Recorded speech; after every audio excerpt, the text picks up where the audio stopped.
గత 5 ఏళ్లలో నాపరాయి తవ్వినా, సిలికా తవ్వినా, లేకపోతే గనక బాక్సైట్ తవ్వినా, ఏ ఖనిజం తవ్వినా దోచుకోవడానికి తవ్వినట్టు, అదే సందర్భంలో దాచుకోవడానికి తవ్వినట్టు, నిబంధనలను ఉల్లంఘించినట్టు, పర్యావరణాన్ని నాశనం చేసినట్టు.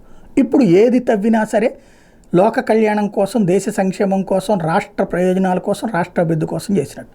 మనం రాసుకునే వార్తలు ఎలా కావాలంటే అలా. కాకపోతే విషయం ఏంటంటే, నాకు అర్థం కాని విషయం ఇప్పటికి కూడా, కోట్ల రూపాయలు పడగలెత్తుతున్నారు గనులని లీజుకి తీసుకున్నటువంటి వ్యాపారవేత్తలు, పారిశ్రామికవేత్తలు, రాజకీయ నాయకులు.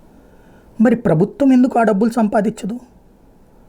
10 రూపాయలు ప్రభుత్వానికి బెచ్చం వేస్తా 90 రూపాయలతో వాళ్ళు బాగుపడిపోతుంటే, దాంట్లో నుంచి 40 రూపాయలు, 50 రూపాయలు, 60 రూపాయలు, 70 రూపాయల కమిషన్లు తీసుకుంటున్నారు తప్పించి ప్రభుత్వానికి ఆ రూపాయి తెప్పించే ఆలోచన నాడు జగన్కి లేదు, నేడు బాబుకి లేదు.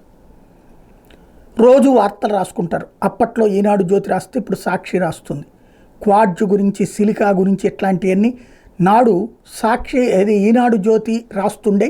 జగన్ దోచి పెడుతున్నాడు, విజయసాయిరెడ్డి మనుషులకు పెడుతున్నాడు, లేకపోతే వేమిరెడ్డి మనుషులకు పెడుతున్నాడు, లేకపోతే ఇంకోటి. ఇప్పుడు రివర్స్, ఇప్పుడు దోచుకుంటున్నారట. కాకపోతే ఇది జగన్ మనుషులేనని రాస్తారు. మరి దోచుకునేది అసలు ఎందుకు? రాష్ట్ర ప్రభుత్వం టోటల్ మైన్స్ని ప్రభుత్వం తరపున తీసేసుకుని ప్రభుత్వం ఎందుకు ఇవ్వకూడదు? ఇసుక అడ్డదిడ్డంగా అమ్మేసుకుంటారు.